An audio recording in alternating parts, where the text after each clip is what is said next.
All right. Well, we've been talking about protein and wound healing and the amino acid arginine and other wound healing kinds of elements, wound supplements that you can use for wound healing. We haven't even touched on vitamin E yet, and zinc and vitamin A. All those are very important for wound healing too. We've been talking arginine and nitrogen. I got a lot to say about the nitrogen compound that comes from arginine. It's actually a kind of hormone. It's involved in the circulatory system. It's involved in the healing process. Maybe especially important for folks dealing with connective tissue diseases. But we'll continue that probably tomorrow or maybe the day after. I want to talk a little bit about depression. And by depression, I'm not talking about sadness. Depression is a chronic condition that's always present. Sadness is a normal response to life, some kind of occurrence, something that happens in our life. It's episodic. It's related to episodes, related to life experience. Sadness comes and goes. And the way our world is, the way our lives are, it's not abnormal. It's not even unhealthy to feel sad. Sadness is a normal human emotion. Sadness is short-term. Sadness is responsive to events. Depression, on the other hand, is different. Depression is always there. Depression is chronic. Depression is really not affected, for the most part, by events or conditions. It's a long-term chronic issue. And because it's not a response, because it's not based on actual events, true depression never goes away. And because it's not a response, and because it's not based on events in our life necessarily, it tends to become medicalized. And there's lots of money to be made in medicalizing emotions, in medicalizing depression. Depression is not really a health issue, a physical health issue. It's a mental health issue, perhaps, but it's a little bit different. Depression involves the way we think. It's not organic. It's not biochemical largely, although there may be biochemical elements. Depression is a closing off to life. It represents a contraction of the life force. It literally means depress, literally means to press down. Depression means we're pressing down. Depression is a pressing down. It's a contraction of feeling. The opposite of depression is expression, and that means to press out. It's a type of expansion, opening up to feeling, opening up to life. A welcoming of life and a welcoming of experiences. And depression is the opposite. This has its correlates in how we hold our body. If you're out there and you're depressed, try holding your body differently and watch what happens. When we're depressed, not only is our mind and our emotions and the way we respond to life contracted, but our bodies are contracted too.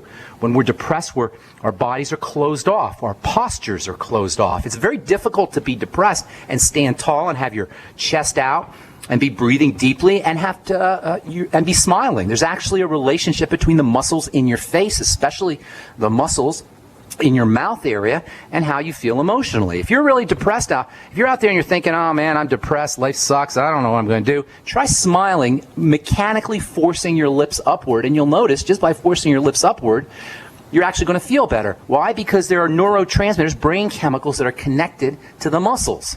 And simply by turning your muscles up, you can help change the biochemistry of depression. I'm not telling you you're going to automatically not be depressed just by smiling, but I'm just telling you there's a relationship between how our bodies are, the contraction or expansion state of our bodies from a physical standpoint, and how we feel. Last week, as most of you know by now, Robin Williams killed himself. He was depressed, supposedly, and unfortunately, when you're depressed, killing yourself seems like a good idea. You know, suicide is now the leading cause of non-disease deaths. It's taken over from car accidents. More people kill themselves intentionally than die in car accidents. Nearly 40,000 people a year think it's a good idea to commit suicide. Interestingly, although Robin Williams was depressed for years, according to the autopsy report, the way he killed himself with a belt hanging from his closet door. He was a seated position. He had some superficial cuts on his wrist. All this implies that it was a spur-of-the-moment decision. It wasn't well thought out. He just got this idea to go kill himself. It wasn't carefully planned. His spontaneous voice in his head told him to go out and commit suicide. And that voice, that is a real interesting little factor. The voice that commanded Robin Williams to take his life is really, in my opinion, the key to understanding much of our mental health issues, whether it's depression or suicidal thoughts or anxiety. A lot of what happens in terms of what we call emotional disorders or mental diseases, mental health issues, is really about a voice in our heads talking to us and telling us and narrating for us what the world is like, what our reality is like. And not only are most of us at the mercy of what this voice tells us, and behind every single one of our mental or emotional health issues, and even many of our physical health issues, you're going to find a story that's told by a voice in our head. But what's even worse than the fact that this voice has so much control over us is the fact that most of us we don't even know we have this voice. We've never really isolated this voice. We think we're the voice. We don't even know that there's a separate voice in our head. In fact, right now, that voice might be saying to some of you guys, what voice? There's no voice in my head. That pharmacist guy, that pharmacist Ben, he's crazy. What does he know? I am really depressed. He doesn't know anything. That's the voice. If you're hearing that right in your head right now, congratulations, you have just identified the voice. The take-home message here is the voice is not us. It's going to tell us what to do. It's going to interpret our environment. It's going to tell us how the world is and what our boss said to us and how he shouldn't have done that. And our wife should be different. Our husband or boyfriend should be different than the way they are. But we're not the voice. We're the ones who listen to the voice. Although, unfortunately, instead of merely listening, we identify with the voice. We think we are the voice, and when the voice tells us something, we think we are actually saying something. As soon as we stop paying attention, as soon as we stop listening to this voice, paying attention to this voice, as soon as we decide, hey, I don't think I'm going to listen to you anymore, voice, then the voice is going to tell us how crazy we are for not listening to it, all in an attempt to get its power back. So step number one, if you're dealing with mental health issues, if you're dealing with depression, if you're dealing with anxiety, is to notice that the depression or the anxiety or the anger or whatever the mental issue is really just a mental idea that's being told to us by some kind of verbalization or some kind of vocalization in our heads. How do we know we're depressed? The voice is telling us. You can call it a thought, but because it's verbal and because it's vocalized, I call it the voice. All right, hang tight. I'm going to tell you a good way to really find the voice if you're out there and you're thinking, what the heck is this guy talking about? I'm Pharmacist Ben. You're listening to The Bright Side. We're coming back after this with more good health information. Don't go away.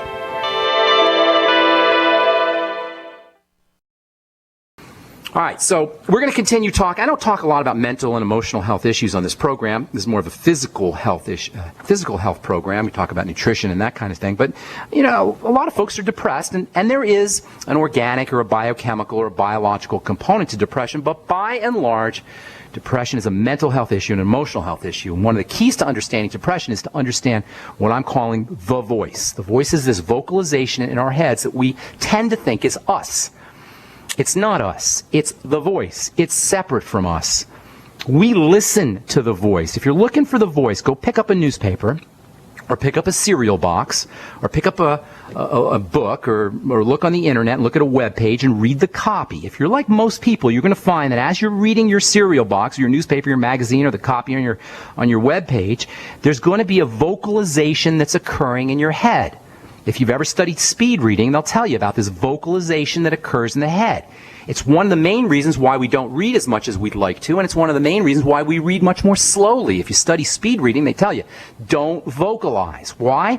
Vocalization slows you down. This vocalization that's occurring in your head is a play-by-play that's not necessary, and it slows things down when you're trying to read. This vocalization that occurs when you're reading a cereal box or a book or a magazine or a newspaper or whatever you're reading is the voice. So pick up a book right now, pick up a magazine, and as you're reading it, if you're like most people, if you haven't studied speed reading, what you're going to find is there's a voice in your head, and this voice is the same voice that comments on the weather when you walk out the door, and it comments on traffic when we're stuck in rush hour, or it loves talking about the past. Whenever I'm in an argument, or whenever I'm doing a talk, when I'm done with the talk and I'm driving home, the voice in my head says, oh, you should have said this, oh, you should have said that, or you shouldn't have said this, or you shouldn't have said that. We all have this. Now, think about the last time you got into an argument, and immediately that voice will tell you what should have happened or what shouldn't have happened. Think of the last time your boss yelled at you, or you got into a fight with your spouse. As soon as you think about it, that voice is going to comment. Think about the IRS when it steals our money. That voice is going to describe the events of our lives like a play-by-play broadcaster describes the action on a baseball field or football field. The voice is our very own Al Michaels, our very own Marv Albert, giving us the play-by-play of our lives. And this voice is no mere play-by-play announcer. It's the judge and jury telling us how good or bad, how safe or how threatening, how positive or how negative a situation or event or a person or a thing is. How do we even know we're depressed? The voice tells us. How do we know our life sucks? The voice tells us. How do we know things should be different? The voice tells us. Depression is the price we pay for listening to the voice's assessments or paying attention to the voice's assessments. Without the voice, things just are. Without the voice to tell us how bad things are or what should be, things just are, and in reality, things just are. Good and bad are judgments, and judgments are always the voice. Judgment cannot occur in silence. It needs the voice. You got to have the voice to have judgment. The voice is the judge. No voice, no judgment, no judgment, no depression. Period.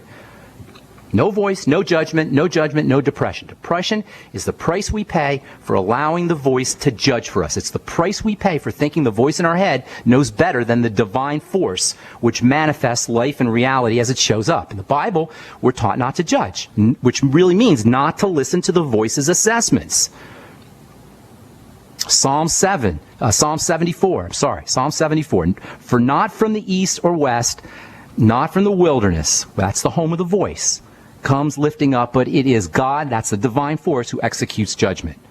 Matthew says, for with judgment, the judgment you pronounce is the judgment, with the judgment you pronounce, you will be judged. In other words, letting the voice judge for us, accepting the voice's judgments is true, impacts us directly with whatever the voice says. Whatever the voice pronounces. The voice says something should be different, we believe it. The voice says life sucks, our life then immediately sucks. With the judgment you pronounce, you will be judged. Even if the voice says to kill ourselves, we will do that too. The voice says, that's it. Your life sucks, there's no reason to live. 99% of us will go and kill ourselves just because the voice tells us to. So point number one about depression is it doesn't exist in reality. It only exists virtually as a verbal description that's located in our heads. It's not real. It's not based on truth. It's only an assessment that's made by the voice. Depression is a verbal description, and this verbal description is the manifestation of the voice. That's point number one. Point number two, the next idea about depression is something I realized when I was depressed when I was in my late 20s. I went through a period of depression. It was pretty much the only time I was depressed, but man, was it wicked. And I learned something very interesting about depression.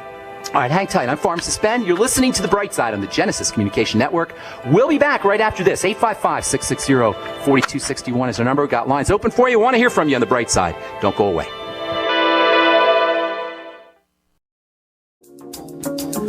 We are back on The Bright Side. I'm Pharmacist Ben. Thank you for joining us. Our number is 855-660-4261, and we do have a couple lines open for you. If you try to get on board and got a busy signal, now's your opportunity to ask any questions about health, nutrition, prescription drugs, the longevity products.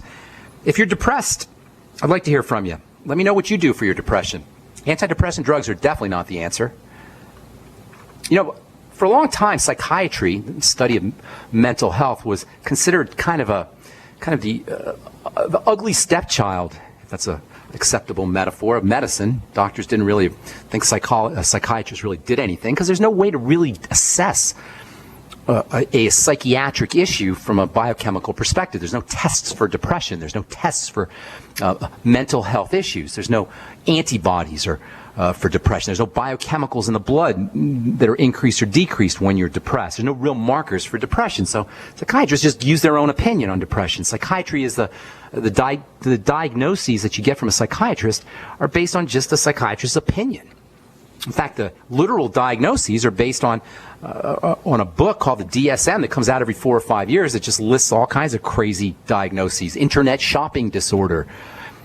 You know, there's a disease called, according to the DSM, the Diagnostic and Statistics Manual, the book of diagnosis for psychiatry. There's actually a diagnosis that you can get called opposition defiance disorder. That's right, opposition defiance disorder, which is described as or defined as the resistance to authority, obstinate resistance to authority.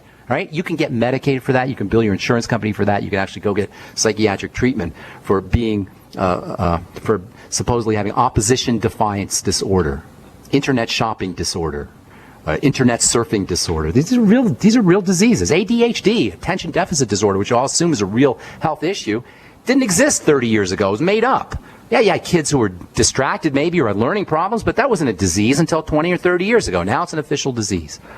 Depression is kind of the same thing. Depression is the price we pay for paying attention to the voice in our heads. That's the first step to understanding depression. There's a couple other things I want to say. I think it's really important. I know we talk about nutrition all the time, and there are actually some nutritional strategies that you can use for depression, but depression is not necessarily, perhaps occasionally, but for the most part, it's not a nutritional issue. Can you induce depression by removing B vitamins out of the diet? Sure. Can the fact that most of us are B vitamin deficient lead to or be a component of depression? Sure. Same with electrolytes. Guaranteed. Robin Williams was on a low-salt diet. Statin drugs and cholesterol, lowering cholesterol can be involved with depression. Sugar, processed foods, excitotoxins. All of these can have a role to play in depression, but for the most part, you're dealing with an emotional health issue. Tomorrow we'll talk about some of the nutritional components that are involved with depression. I thought I'd cover all this today. There's a couple other things I want to say from a non-nutritional phenomenon. I want to tell you about something I realized when I was depressed in my late 20s, and something that I used to get over depression and that I've used since. You know, things happen in life that lead to sadness. Certainly life is not perfect. It doesn't always go the way you want, but depression is a long-term chronic issue that comes from not resolving these little bumps and bruises, the vicissitudes, the ups and downs of life. So lots you can do from an emotional standpoint, from a mental standpoint, and even from a nutritional standpoint. We'll continue this discussion tomorrow. On the bright side, I want to get your phone calls. 855-660-4261 is our number. And we do have lines open for you, 855-660-4261. Let's go off to Oklahoma and welcome Bill to the bright side. What's up, Bill? How you doing, buddy? Hey, good morning, Ben. Good morning, Bill. It's been an interesting discussion. I had a grandson that took his life at 15. Oh, my goodness. He was depressed, but he expressed it through that Gothic deal. Remember that? Bill, I need you to speak into the phone. Bill, I need you to speak into the phone. I'm losing you. Say that again now. Okay, he expressed that depression through this Gothic deal. Yeah. He was a goth? Yes.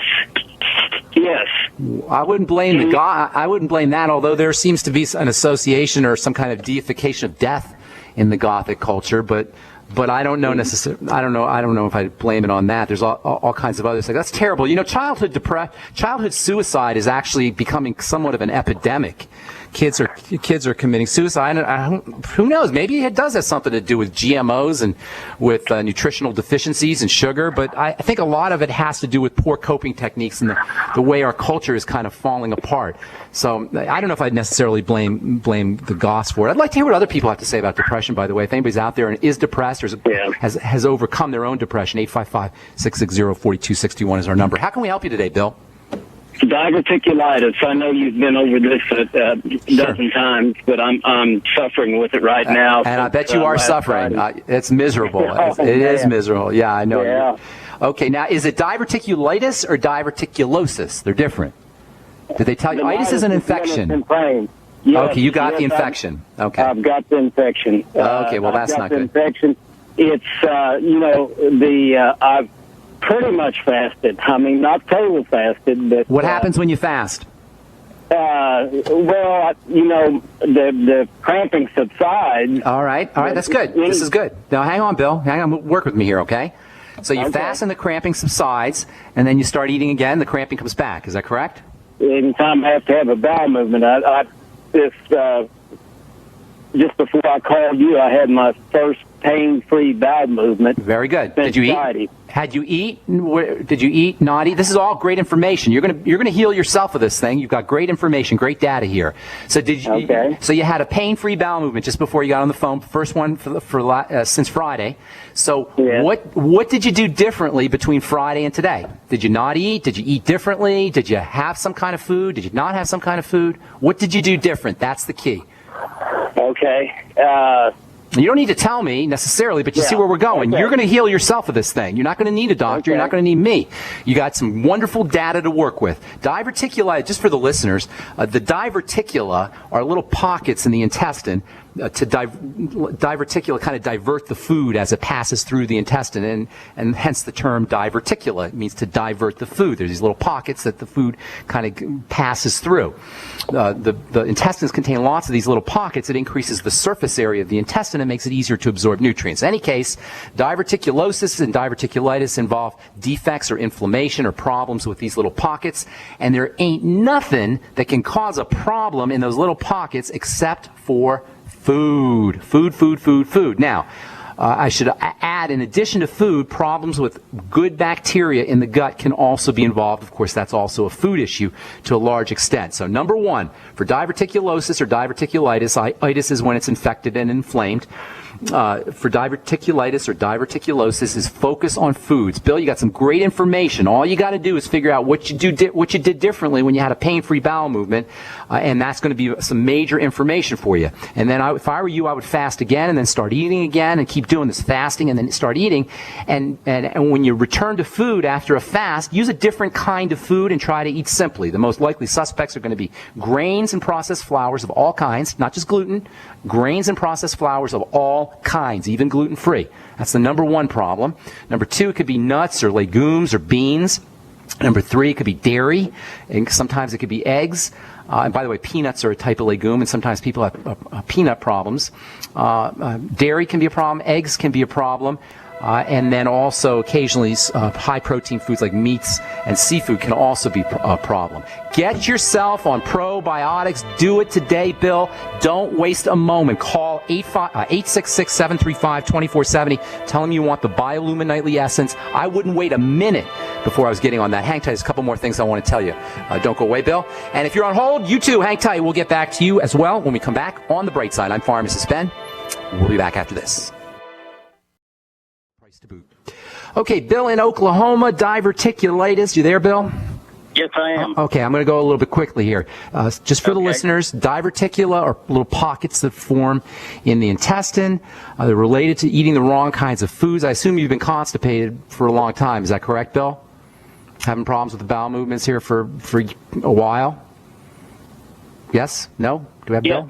Yeah. Okay, good. Yeah, link the constipation symptoms to specific foods and then stay away from those foods. Link all digestive problems to foods and stay away from those foods. Get on probiotics. Very, very important. I am on a probiotic. What are you on? It's looking at it right here. How many billion units and how many strains of bacteria? That's the most important thing. 16 strains. Good. In billions. Gosh, I haven't got my... All right. Well, at least try to get yourself 80 billion units a day, but you can take more.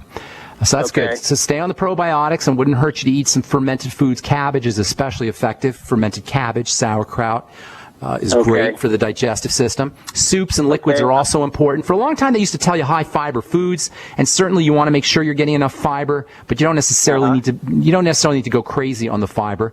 Another underappreciated aspect of diverticula is the connective tissue in the intestine.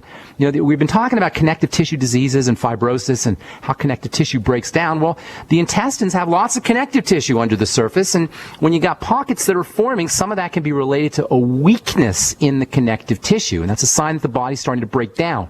So you may want to start looking at rebuilding that connective tissue. There's wonderful strategies for that, and it's related to digestive problems. The supplements and the nutrients that you need to build connective tissue require a healthy and robust digestive system in order to absorb them. So things like vitamin A and zinc, and then protein, especially also glucosamine, hyaluronic acid. I'll tell you some supplements you can use. All of these require a healthy and strong digestive system. So working on the digestive system in terms of digestive enzymes, the ultimate enzymes, apple cider vinegar after all of your meals, the Z radical, all of these can help improve the digestive process. And then when you take your vitamin A, 20,000 international units a day, when you take your zinc, 50 milligrams a day, when you take your copper, 2 to 4 milligrams milligrams a day. When you use the Healthy Start Pack, and you should definitely be sipping on the Beyond Tangy Tangerine and the Ultimate EFAs, you'll get maximum benefits from all these nutrients because you'll be absorbing them. So focus on the digestive system. Use probiotics. Link your bowel movement problems and your digestive problems to specific foods, and then eliminate those foods. The Mighty 90, that's always a must-have. Use the Z-Radical and the digestive enzymes and apple cider vinegar after all meals, and then start taking in supplements that help rebuild connective tissue. The glucogel caps are great for rebuilding connective tissue, and then, as I say, vitamin A and zinc, and then also copper. Copper's also involved in helping build strong connective tissue. Bone soup is a great way to build connective tissue. You'll get also some soothing effects for the digestive system. So there's tons of strategies for you there, Bill, but you got a lot of good information on your own, and congratulations. That's the way you want to do it. You want to be your own medical professional. There's no doctor in the world that can give you the kind of information that you got in the last couple of days on your own, Bill. So congratulations, and thanks so much for the call. Appreciate it. God bless, buddy. Good luck. All right, let's go to Kansas and say hi to Carolyn. What's going on, Carolyn? Welcome to the Bright Side. Hello. Yes, I'm calling about my dad. He's 82. Okay. His first heart attack, they placed a bare metal stint, and within a month he was back in with complications due to scarring in the stent. Or healing. They called it healing. Okay, healing and scarring in the stent. Yeah, He stuck something in his heart. His body is protected. Scarring, healing, however you want to call it, the body's protecting itself from this piece of junk that's in his heart. He objected to it, but they put it in anyway. All right, what's done is done. Here's the thing. He's 87 years old, so chances are... 82. Or 82, I'm sorry. 82. Okay, don't want to age him. 82's good.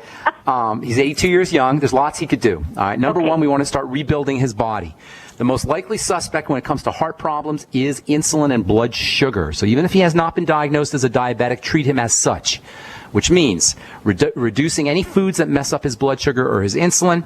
And I'm sure you know the drill. You know the culprits: fruit juice, soda pop, processed flours, desserts. None of that. None of that. He is so... he's already off of all that. He's already off of all that. He's already conscious. Organic, non-GMO, everything. Organic and non-GMO are wonderful, but that's not really what I'm talking. That's not really what I'm talking about here. Nothing in a can, nothing in a bag. That's all great, but you know what? That's not what I'm talking about. What I'm talking about is foods that break down into sugar quickly. Organic foods can be problematic, and non-GMO can still be a problem. That's not what I'm talking about. I'm talking about foods that break down quickly into sugar. You understand what I'm saying? So it has nothing to do with organic, nothing to do with GMO. That's great. He wants to stay organic, stay non-GMO. I'm talking about foods and beverages that break down quickly into sugar. That means cereals and breads and pastas and fruit juice and those kinds of things. And even if they're organic, even if they're non-GMO. Yeah, no pastas, no rice. Think mushy. Think mushy foods that are quickly processed by the body and get turned into sugar. That's number one. And then secondly, along with that, start using nutrients that help the body process sugar. The Healthy Start Pack, must have. The chromium, the sweeties, chromium and vanadium, must have. I'd probably be throwing in some extra magnesium, and you might want to throw in some taurine, 100 milligrams a day. And by the way, on the BTT, you want to sip, or have your dad sip on the Beyond Tangy Tangerine. Get him on a good protein. If he has problems with whey protein, or if he has problems with protein, whey is the best, but he may not be able to use whey protein. So see how he does with whey protein. I like Natural Factors whey protein. And we're going to talk about another very interesting nutritional supplement that bodybuilders use and weightlifters use, but is also very important for the heart, and that's creatine. You might want to get him on a little bit of creatine. That might be helpful for him. Vitamin A is also very important for the heart, and as we get older, we tend not to absorb our vitamin A, 20,000 international units of vitamin A a day.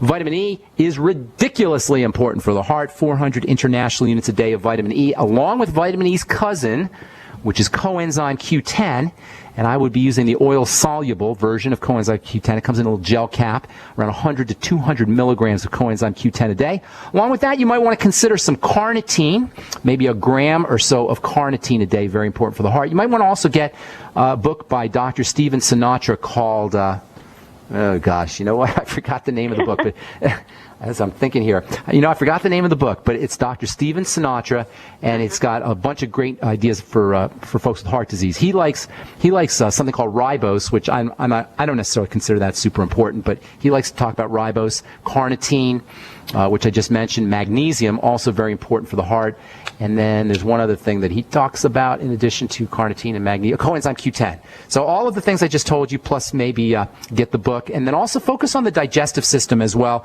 There's a very important relationship between bile, probiotics, and heart disease, which means making sure that he's secreting enough bile. As we get older, our liver starts to slow down. We don't make as much bile. You can get some bile in the ultimate enzymes. Using the ultimate enzymes can have a double benefit for him. Number one, you'll get the bile salts, but number two, digestive enzymes can help break up sticky blood, which will take some of the load off of the heart. Probiotics are also very important and very underappreciated when it comes to cardiovascular disease. Of course, B complex and vitamin C are also really, really important, but you'll get those in the Beyond Tangy Tangerine as well. Last but most certainly not least, if he has any kind of digestive problems, leaky gut syndrome, food allergies, he's eating the wrong kinds of foods, and you said he's eating well, but he may think he's eating well, and some particular food is causing a problem, and the only way to know for sure is by going by digestive symptoms. In any case, if something is leaking through the intestine and getting into the blood, so-called leaky gut syndrome, that's going to also... Yes, we just went through a protocol for that. Okay, so then he does have some issues that way. Yes, he okay, did. good. All right, that's good. That's good to know. For the listeners, what ends up happening is stuff gets into the blood through the leaky gut. It makes the heart have to work much harder than it should. The blood gets sticky, etc. So making sure you're patching up the gut is also very important. I might, if it was me or as my dad, I would consider using the Z Radical to help coat the digestive system. And then also you might want to throw in some glutamine powder, which is also very important for digestive health.